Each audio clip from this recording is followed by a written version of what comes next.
Salut à toi, bienvenue dans cette vidéo dans laquelle nous allons travailler sur le chapitre de première spé physique-chimie qui concerne les calculs de quantité de matière, donc toutes les relations avec quantité de matière, masse, nombre d'Avogadro, toutes ces relations que tu dois maîtriser pour réussir ton contrôle sur ce chapitre. Cet exercice, c'est typiquement le genre de question qu'on va te poser dans une interro, dans un contrôle sur ce chapitre-là. Donc let's go, on fait ça ensemble. Bien sûr, comme d'habitude, je t'encourage fortement à faire l'exercice par toi-même. C'est vraiment très important, ne te contente pas d'être juste spectateur de la vidéo. Vraiment, fais par toi-même, fais l'exercice sur ta feuille, écris toi-même ta résolution, parce que c'est ça en fait que tu vas devoir faire le jour de ton contrôle, de ton interro. Tu vas devoir écrire par toi-même sur ta feuille, donc il faut que tu t'entraînes à faire ça. Et ensuite, tu valides tes réponses avec ma correction. Ok? Allez, let's go! On y est ensemble si tu veux. Donc savon de Marseille. Le savon de Marseille est vendu en cube de 600 grammes. C'est un exercice qui est extrait du bouquin Le Livre Scolaire, des éditions Le Livre Scolaire.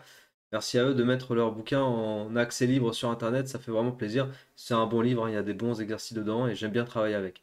Donc le savon de Marseille est vendu en cube de 600 grammes. On considère, avec les pertes des différentes étapes de fabrication, que 1 mol d'huile permet d'obtenir 2,1 mol de savon. On peut prendre un petit peu en note les choses au fur et à mesure. Donc tu vas utiliser de l'huile et ça va te permettre de produire du savon. En gros, c'est ça qu'on te dit, que l'huile, que c'est l'huile qui est à la base du processus de fabrication. Et qu'on utilise une mol d'huile, donc 1,0 mol, qui nous permettent de produire 2,1 mol de savon. En gros, on doit remarquer ici à la lecture de l'énoncé, c'est que tu as un facteur 2,1 ok, entre ce que tu as utilisé comme huile et ce que tu vas produire comme savon. Il y a un facteur 2,1 en quantité de matière. Le savon a pour formule brute C18H33O2Na. Je pense qu'on aura besoin. Alors, on a la masse molaire. On a la masse molaire de l'huile. Et on n'a pas la masse molaire du savon. Je crois qu'il faudra la calculer. Il faudra la calculer. On n'a pas les masses molaires atomiques. Donc là, en général, quand tu fais des exercices de ce style, considère que les masses molaires sont des données. Et si jamais on ne te les donne pas à proprement parler dans l'exercice, dans l'énoncé, c'est toi qui dois aller les chercher dans ton tableau périodique à la fin de ton bouquin. Donc là, je regarde ici pour C18H33O2Na. Le Na, c'est 23, je viens d'aller vérifier parce que le Na, je m'en souviens jamais. La masse molaire du sodium, c'est égal à 23 grammes par mol. Après, pour le carbone, c'est 12 grammes par mol, l'hydrogène, c'est 1 gramme par mol, et l'oxygène, c'est 16 grammes par mol. Alors, question 1. On te demande de calculer la quantité de matière correspondant à 1 tonne d'huile. Donc on va considérer la masse d'huile, mais je mets petit h pour huile, égale 1,0 tonnes. Tu convertis ça en grammes, parce qu'on est en chimie, donc il faut vraiment que tu parles dans les bonnes unités. Donc tu fais 10 puissance 3 pour passer en kilogrammes, et à nouveau fois 10 puissance 3 pour passer en grammes. C'est-à-dire que pour passer de tonnes à grammes, tu multiplies par 10 puissance 6. Ok? Donc ça, c'est la première chose. J'ai la masse d'huile utilisée. On me demande la quantité de matière. Donc ce qu'on sait, c'est que la quantité de matière est égale à la masse divisée par la masse molaire. La masse, on vient de la calculer ou de l'exprimer en grammes, c'est 1,0 fois 10 puissance 6. Et la masse molaire, elle est donnée ici, c'est 884,0. On prend la calculatrice, on fait le calcul. On écrira le résultat en écriture scientifique. Pareil, prends l'habitude d'écrire en écriture scientifique. Je vois trop d'élèves qui arrivent en terminale et qui sont toujours pas à l'aise avec l'écriture scientifique. C'est une erreur et c'est une lacune. Donc en première, il faut que tu prennes l'habitude d'écrire en écriture scientifique. Et le mieux encore, c'est même d'apprendre à manipuler les chiffres significatifs parce que tu auras vraiment besoin de faire ça en terminale si tu gardes l'aspect. Là, tu as deux chiffres significatifs. Ici, tu en as 4. Donc le résultat, tu vas l'écrire avec deux chiffres significatifs, en l'occurrence 1,1 fois 10 puissance 3 grammes. Ok? Donc voilà, ça c'est la quantité de matière qui correspond à une tonne d'huile. On te dit, déterminer alors la quantité de matière de savon obtenue. Tout à l'heure, on a mis en évidence que pour une mol d'huile utilisée, j'obtiens 2,1 mol de savon. Donc j'ai un facteur 2,1 entre la quantité de matière d'huile utilisée et la quantité de matière de savon obtenue. Donc ce facteur 2,1, on va pouvoir l'appliquer pour la question 2 et dire que la quantité de savon, c'est 2,1 fois la quantité de matière d'huile utilisée. Et on fait notre calcul et on donne le résultat avec deux chiffres significatifs, ce qui nous donne 2,4 fois 10 puissance 4 fois 10 puissance 3 mol. Oula, oula, oula, j'ai mis gramme ici, qu'est-ce que c'est que ça? C'est mol, hein? C'est mol, bien sûr. Fais gaffe aux unités. Vérifie toujours, t'as vu? Ça fait partie de la méthode. Toujours vérifier ce qu'on fait auparavant. Là, j'ai marqué mol et je me suis dit, tiens, c'est bizarre. Tout à l'heure, j'ai pas eu l'impression d'avoir marqué mol en fait. Et c'est ce qui m'a fait vérifier tout de suite ce que j'avais marqué ici pour l'unité de la quantité de matière. Et clairement, ouais, j'avais pas marqué mol. Ça, c'est de l'inattention parce que je te parle en même temps. Du coup, je suis concentré sur plusieurs choses. Donc, les erreurs d'inattention, ça existe. Tu peux en faire dans tes contrôles, il n'y a pas de problème. Mais ce qu'il faut savoir faire, c'est de vérifier ce qu'on fait et d'avoir des outils pour justement détecter tes erreurs d'inattention avant de rendre ta copie, parce que ces erreurs d'inattention vont te faire perdre des points fatalement, et c'est ce qui t'empêche de passer éventuellement au-dessus de 15 ou d'aller taper les 18, 19, 20. Donc, erreur d'inattention, vigilance, attention, attention, attention, faut se vérifier. Et là, je viens de te le faire en live, tu as vu, c'était pas prévu. Et je viens de détecter une petite erreur d'inattention, et heureusement que j'ai regardé, parce que sur une copie, bah, ça coûte des points. Donc 2,4 fois 10 puissance 3 mol pour la quantité de matière de savon obtenue. C'est bon, pour l'instant, on est vraiment sur des choses assez simples, je pense. Question 2, c'est fait. En déduire la masse totale de savon. Donc pour la masse totale de savon, on va avoir besoin d'utiliser la masse molaire, moléculaire du savon. Donc on va devoir calculer grand M du savon. Et après, on utilisera la quantité de matière. Et on pourra aller chercher la masse. Donc tout d'abord,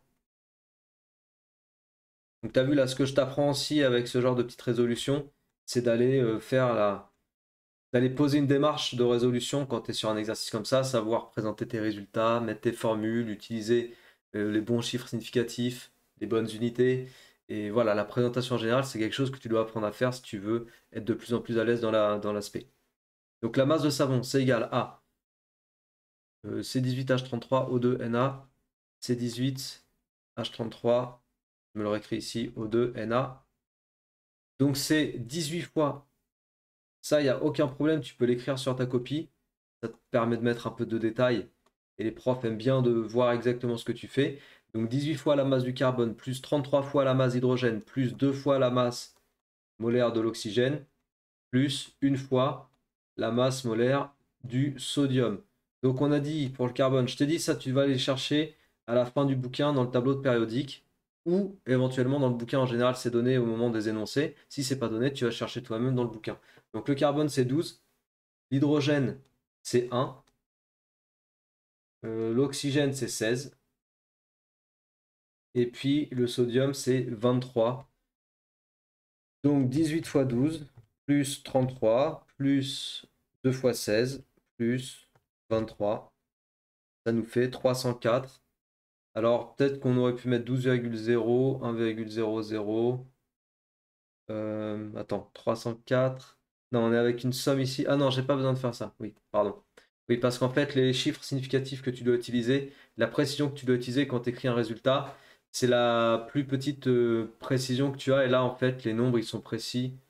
Au plus petit, ils sont précis à l'unité. Donc mon résultat, je vais le donner précis à l'unité. Et ça sera 304 grammes par mol. Alors sur la précision du résultat, compter avec une somme, c'est pas quelque chose qui fait spécifiquement partie des compétences à acquérir, donc te casse pas la tête en gros. Ici, si tu écris 304, c'est bon, ça passe. Si tu te casses pas la tête quand tu as ce genre de calcul sur l'écriture de résultat, tu vas au plus simple. Ouais. Surtout que les masses, en général, les masses molaires, ça ressemble souvent à ça. Des fois, tu as un chiffre après la virgule, mais bien souvent, on te donne une masse molaire arrondie à l'unité. Donc la masse du savon, on l'a. Et on va pouvoir aller chercher la masse de savon. La masse molaire du savon, pardon, on l'a. Et on va pouvoir aller chercher la masse de savon en appliquant la formule M, donc petit m égale quantité de matière multipliée par masse molaire. Ok, quantité de matière, ici, on est exprimé en mol, multiplié par quantité de matière, multiplié par masse molaire en grammes par mol. Mol fois gramme par mol, il reste des grammes. Voilà, du point de vue des unités, c'est comme ça en fait que tu peux visualiser ta formule. Donc, 2,4 fois 10 puissance 3 multiplié par 304. Et on obtient 7,200.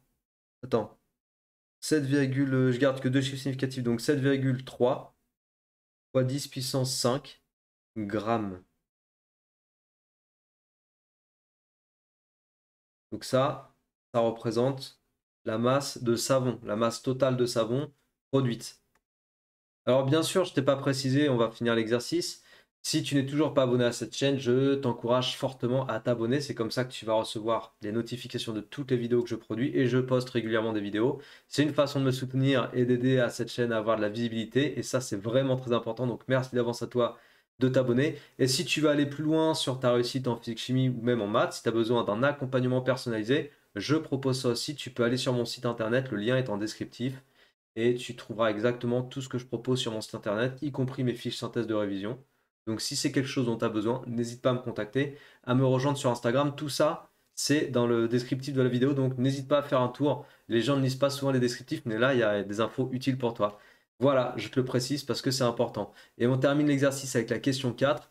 Déterminer le nombre de cubes de savon, sachant qu'il y a une information qui était marquée ici en début d'exercice, qui disait que le savon de Marseille est vendu en cubes de 600 grammes.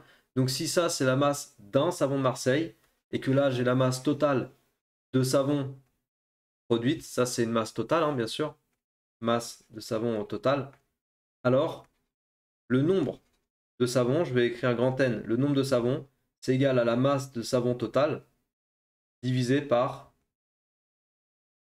la masse de 1 savon, qui est de 600 grammes. Ok, donc je vais faire 7,3 fois 10 puissance 5 divisé par 600.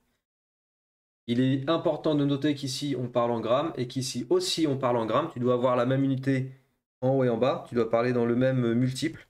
Donc 7,3 fois 10 puissance 5 divisé par 600. On est sur du 1216 savons environ. On va parler avec un nombre entier quoi. 1216 savons. Hop, voilà. Et c'est tout pour cet exercice. J'espère qu'il t'a plu, que tu avais réussi à faire la résolution toute seule ou tout seul. Et que, en tout cas, si tu n'as pas réussi, que tu as pu comprendre avec ma correction, si tu n'as pas bien compris, revois la vidéo, c'est pas grave. C'est là pour ça, les vidéos, c'est pour que tu les revois à ton rythme sans difficulté. Et puis, si ça t'a plu, je te donne rendez-vous dans de futures vidéos sur le même thème, sur d'autres thèmes. En tout cas, je te donne rendez-vous bientôt sur la chaîne. Prends soin de toi et à très bientôt. Ciao!